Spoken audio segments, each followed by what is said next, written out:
Hello, beautiful souls, and thank you for joining me. Welcome to SelfLove Friday. Back with us, as usual. We still have a slight lag on my camera. We're still working on it. It is what it is. Technical issues are part of life, challenges.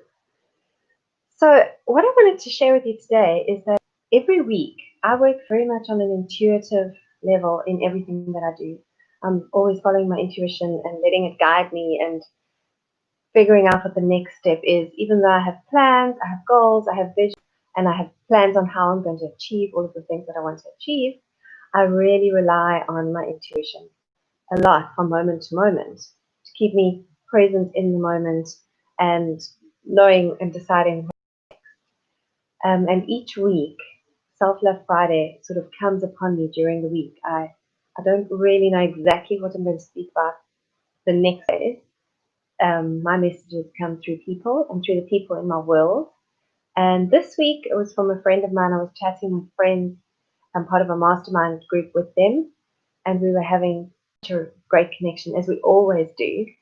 And one of my friends mentioned time. I mentioned how I'm getting back into a different routine now that Cornelius has gone back to work, and just adjusting to using my time in a different way now that he's gone and it's just me again. And she mentioned that she was struggling with time and feeling time pressure. And so in my newsletter yesterday, I wrote time pressure to presence, and I posted it as a blog as well on the website.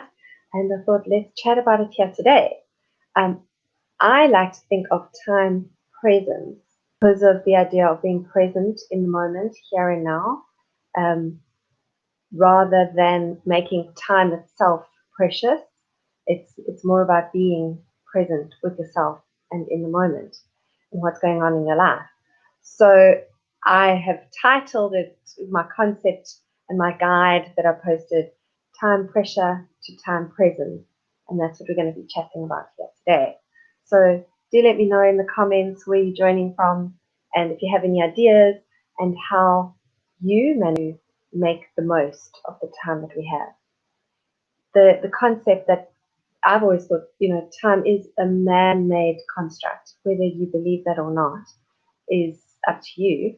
And whether you believe that or whether you believe that it's actually a scientific reality, which I think it's a bit of both, actually, sort of blended into one. I mean, seasons happen. We didn't make that up.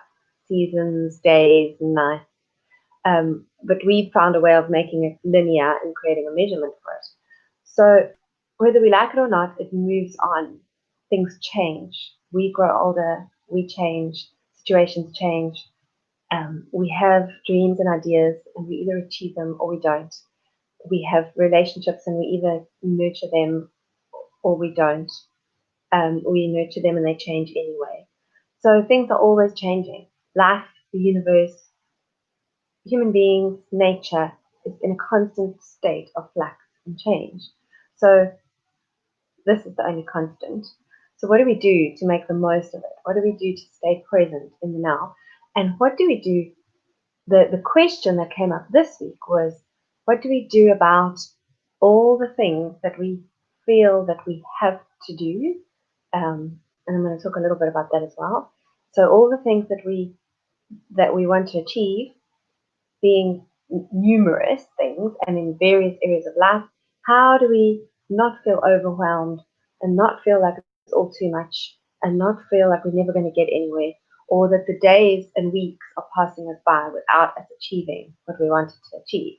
And I just mentioned in this conversation in the week that I have tactics that I use that I've kind of developed over the years, and I've offered to share them. So that's what we're going to chat about here. As you know, I've done a talk before on the wheel of love. I call it my wheel of love, looking at your life in segments, and looking at how you use your love energy and if you're saving any for self-love. I derived that from, I kind of adapted it from the wheel of life, which I use a lot for myself and with clients, as a way of pulling out of your life and taking a sort of overhead view of it, looking down on your life, the areas of your life, and which areas are getting the attention that they deserve, which areas are maybe not getting enough time and attention, and which areas maybe are getting too much energy and time, and some of that energy and time could be allocated elsewhere. So I suggest this is a really, really good place to start. If you're feeling overwhelmed and you feel like you don't have enough time, and there's so much that you want to do and so much that you feel that you need to do or you must do, I like to always stick to want, yes. Then take a look at the segments of your life. Use a wheel of life. There is a free one on my website that you can just download and use very easily. And take a little snapshot of what's going on in your world as a starting point. That's what I suggest as a starting point. Hello, Olga. Thank you for joining. Yes, time is the most valuable thing we have. It is a truly, truly valuable commodity. I like to see it as a commodity. It's really an energy. For me, it's similar to water, air, love, money. It's an energy, time. So we really, really, I believe, to feel fulfilled, we need to harness it and be present. Hi, JJ UK. Thank you for being here.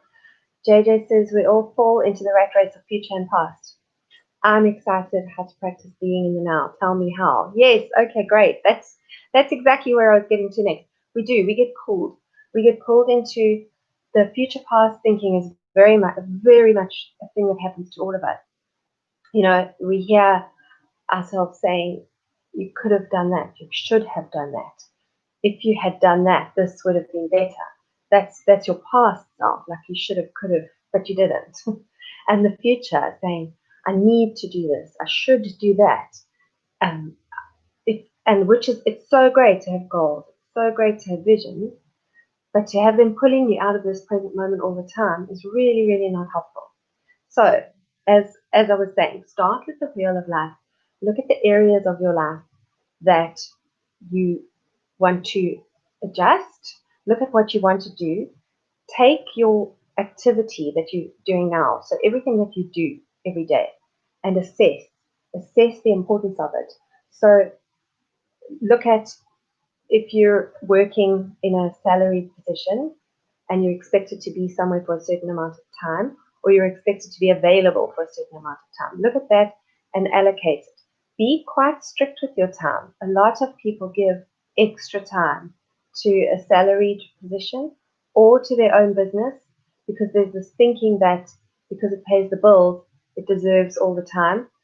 Allocate a specific amount of time and do this in percentages at first using the wheel of life.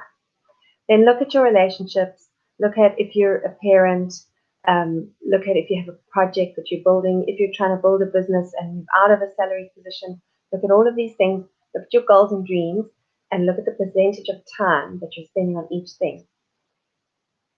Looking at the importance of the thing. So, for example, if you're building a business and you have a long-term vision to move out of a salary position and into your own business, how important is it to you on a 1 to 10? If it's at a 10, then that deserves a percentage of your time. That deserves a percentage of energy. So allocate it accordingly. Is it that important to, you might be, I can be a little bit, people say OCD, I'm not OCD at all. What I am is I'm very neat and tidy and I like things to be clean. That can become a procrastination tool where I use my time unwisely by faffing around, cleaning up and tidying up. Is it that important? So look at everything. Look at the little day things. Very important, include self-care. Self-care is vital. As you know, I'm always on about self-care and self-love. Yourself is where everything stems from. So remember to allocate time and energy percentages to this section of life. It's very, very important. You can't make any use of time if you're exhausted, if you're worn out, if you are feeling fatigued on every level. Fatigue comes physically, it comes mentally, it comes emotionally. So remember the self-care. So once you've had a look at your life overview, then I suggest creating time blocks. I'm going to back up quickly though before we go into time blocks and say, I have a motto in life that if it's not fun, if it doesn't bring pleasure, then don't do it. So that's why we talk about wanting and not needing. There are many reasons for this. There's the whole mindset of what your subconscious hears. So you don't want to be speaking of need all the time because need implies lack. But for me, it's also about pleasure.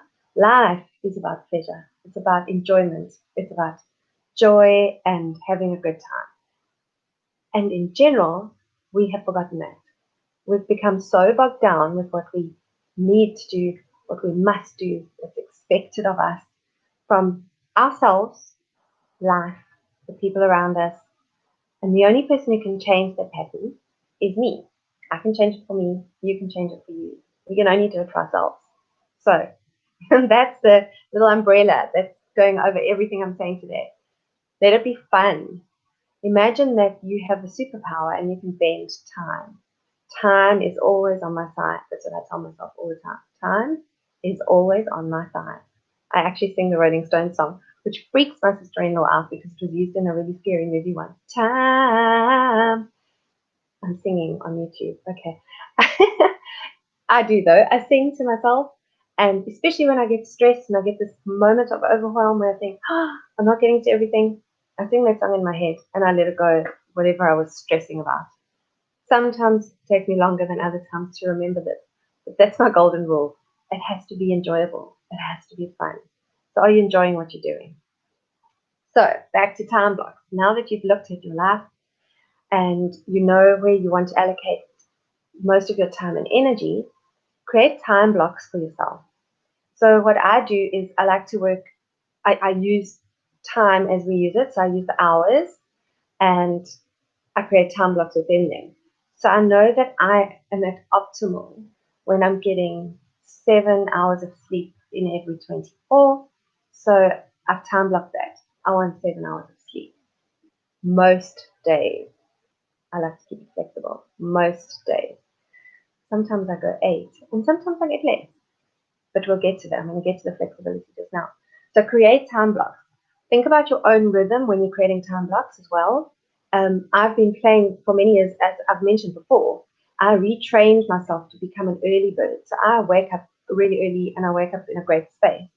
However, and I can do basic life stuff like self-care. I can do self-care. I can do caring for the people around me. I can do simple things like meal prep and admin. But I don't get creative and I don't do anything that's really impactful in the first few hours of the day. That's not my zone. That's not my best time. I literally start waking up from now. This is me. This is my fresh morning face, even though I've been awake for several hours already. So take that into account when you're allocating time blocks to your thing. When is your energy at its best? I know for me, if I want to do any creative work, and my work is creative, I'm a writer as well as a coach, so I'm always creating things for people, creating tools, creating insight, creating and writing.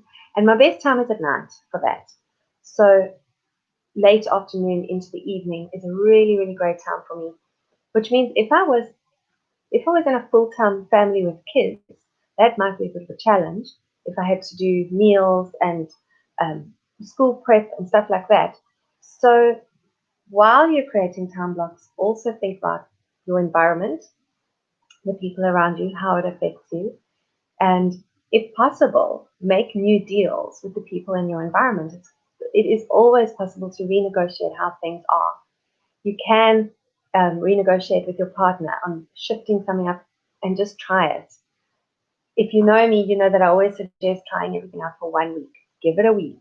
So try something new. If you're normally the person who does dinner for your family every evening and it's at a certain time, but you know that you would like to be creative in that time and maybe work on your dream project or on a book that you're writing or a painting that you're working on, or proposals for work. I used to do client proposals late night. Negotiate with your family, chat to the people that you share your space with, and see if you can come up with a different idea that you can just trial for a week. So that's the time block. Then in that, well, I've spoken about your rhythm, but it is that's a really important thing. Whilst you're doing your time blocks and whilst you're allocating time and energy that you want to spend on each area of your life. Then now it's about actually allocating the activities. So now what I do is what I've done for myself, and I do this regularly, by the way. I'm always checking in with myself. I'm always checking in with my goals, always checking in with what I want to achieve and how I've experienced the weeks prior. So use your past to show you a picture. How are you feeling? Are you having fun? Was this week fun for me? When wasn't I having fun? And why wasn't I having fun? And use this when you're allocating your activities now. So now you've got your time blocks, you take all your activities, you've rated them 1 to 10, now allocate them. So I literally do this. I use the other thing is your tools that'll come in now. I use a day planner, which runs over the week. And it's really fun because I love that saying, man makes plans and God laughs. Or if you want to make God laugh, make a plan. I love that saying. And yet, it's really good to have a plan. For me, I feel good when I've got a plan. I know that life is going to come along and derail a lot of my plan. I know that it's going to derail is actually the wrong word. What it's going to do is move the rails a bit. And the great thing is to learn to be flexible, which over the years I've practiced. Let me not jump there yet. I'm going to get to that. Allocating your activity. So in your time blocks that you've created, put your activities in. You've got your own personal rhythm in mind. You've spoken to the people in your environment and create your plan now. So literally Monday to Sunday, create your plan. Get it in your head. I suggest writing it down because once things are visual, so use the wheel of life. Use whatever tool you want to use. I know some people like to use a diary, a day-to-day diary, good old-fashioned handwritten Monday to Sunday diary. As I said, I use a desk planner, which has got Monday to Sunday, and then it's got a little free space as well, which I'm going to get to now. I also use lists. A lot of people use lists. And get your activities now into your time blocks.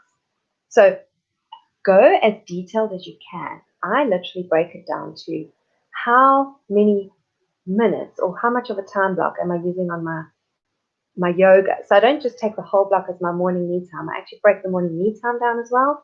So I decide for my meditation, I'm giving myself that time block.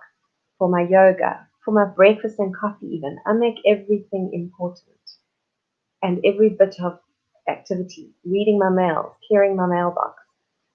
So Olga says, love it. Having a plan and time blocks will definitely help everyone to be more productive. Yes, Olga.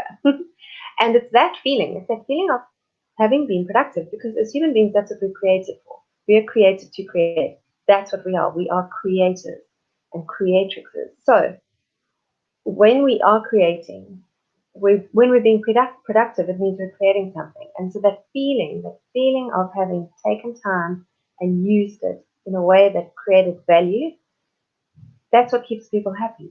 That's what keeps your self-esteem up. That's what keeps depression at bay. There are so many good points to using time well and being productive and feeling productive. Thanks for your point, Olga, because you reminded me as well that when I say if you're not having fun, don't do it. Sometimes things are challenging, and at the end, the result you get is what feels so good.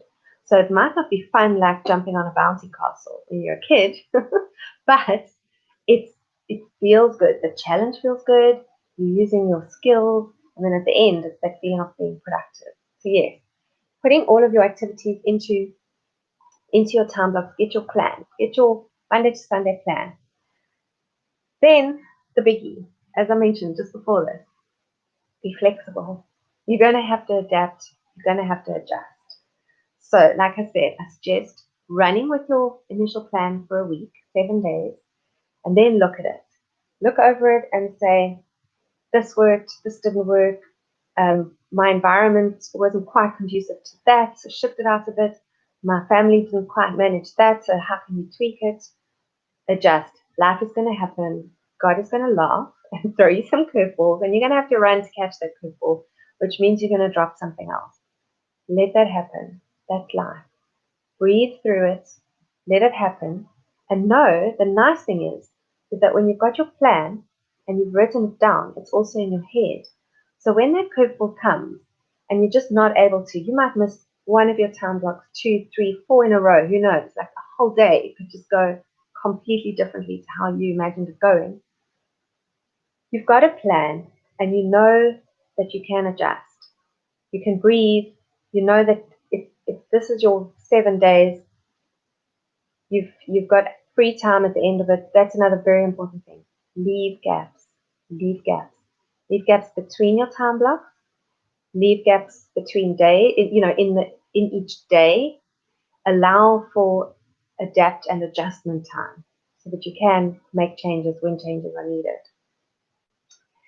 Then a very good idea is to have a parking space. So I know that not everyone uses lists. I love writing things down. I'm a firm believer in journals, day planners, diaries, lists, anything where you can write it down, because the link between your cognition and actually writing it down, that creates neural pathways and things happen. So I have what I call a parking space or a creative space, where when new ideas come in or new ways that I want to use my time come up, I put them in a parking space. I actually write it down. Like I said, I've got a space on my week planner. You could have a book next to you where it's literally just an ideas book. I used to use a small ideas book before I had this week planner that I'm using now. And every time a new idea comes that I know is going to require some time, I write it down in my parking space. Then when I'm working on planning my time blocks for the next week, I've got that parking space and I can pull those ideas out and see, re-looking my wheel of life, I can see, do I want to actually allocate time and energy to this now? Or is this something that can stay parked for a couple of days, weeks, months? Do I want to allocate time, my most precious commodity? Am I going to give it to this idea now, or am I going to hold on to that idea for a bit? This helps you not to feel overwhelmed. So you won't feel like, you're going to forget the idea. You won't feel like you have to scramble to do that idea today. You've got it, you've acknowledged it, it's a great idea, and you can park it. Yes, there's a lot to be said for doing great things now. So if you want to do that, then figure out how you're going to fit it into your time block. It's very, very doable. Then I want to, there's a very important point here, is rechecking yourself each week. So I call this focus. So you're keeping your focus. Don't lose it. Don't let go of it completely. You might have been derailed. You might have kept to your plan for one day of the week. It's okay. Get to the end of the week. Keep trying. And then when you relook your plan for the next week, keep your focus. Keep your focus on what you want to achieve. Keep your focus on the outcomes you want, and allow yourself to flow with that. So what I do with this is, at the beginning of each day, I start my day with 3 questions when I start working with my day and my time. And the one, and I think it's the most important one, is how do I want to feel today? So I set myself up to flow with my plan. How do I want to feel today? That also allows me that when the plan deviates a bit, I remember how I want to feel. I remind myself, how do I want to feel? The other one is, what do I want to bring today? What do I want to give? So it's like, how do I want to use my time in service? And what do I want to receive today as well? So these are all related to time and related to how you feel about what you're doing and when you're doing it. And then the other thing is to stay mindful. So it's very easy. That push-pull that you mentioned, JJUK, between past and future, it's very easy for us to slip into that. It just happens to all of us. So you'll start the day all mindfully, and you'll get into it, and you'll know how you want to feel, and you'll have your time blocks, you'll have your plan, and you'll be feeling ever so productive. And one little thing could go wrong or not according to your plan, and suddenly you can be pulled out of the moment, and suddenly you can find yourself scrambling again. It happens so easily. And it's so easy for me to say, be mindful, practice mindfulness. And then you might then go, okay, I'll be mindful. How do you be mindful? The key is to use mindfulness practices that it literally trains your psyche to stay mindful in the moment. The best one, time again, yoga. Well, the best two, yoga and meditation. They just over and over again proven how they affect the psyche, how they affect you being able to be in the moment and remain mindful. Mindfulness is the way to keep yourself from being pulled present and future. And as with everything, it's about practice. So none of this just happens overnight. And that's why I recommend give it a go for 7 days.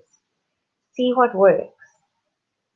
Try again for 7 days, because you're not going to hit a home run in your first week. Well, maybe you will. If you do great stuff. You've probably been prepping yourself for this thing for a long time. And you've probably been prepping yourself for longer than you think. If you are listening to this and you are ready to bend time and to make time your best friend and to make sure that time is always on your side, then you've been feeling this out for longer than you realize. So practice for 7 days. Give it a go. Adjust what you need to adjust. Keep looking at your plans. Keep your focus on the dreams that you have for yourself, and keep coming back to here and now and working with the time that you have, being in your moment. That might sometimes mean putting up a boundary that you didn't do before, like saying that I'm afraid this conversation has to come to an end now. I'm about to start something else. And if you're not used to that language with the people around you, if people are taking up a lot of your time in your environment, then you can have meetings. I create meetings for myself. I have meetings in my calendar that are for me. When I know that I need that creative time and I want to produce something in that with that time block, I create a meeting. And then it's a real thing. And then for me to say, oh, I have to go have a meeting now, is as real as day, because I have a meeting with me. And finally, that brings me to the last point is, please remember to factor in me time into your time blocks, into your plan, into your productivity plan. Me time is so important. Nurturing yourself is the best thing you can do to make time your friend, to make life your friend, to make every day the best day. So remember yourself, put yourself first. It is actually a very, very selfless thing to be selfish with your me time and your self-care. So I hope you enjoyed this, and do let me know how it goes. If you give it a try, go for it. Give it 7 days.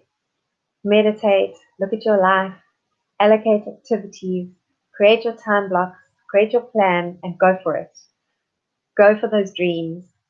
Make time your best friend. And remember, time is actually on your side. Thank you for being here. Have a beautiful week. Ciao for now.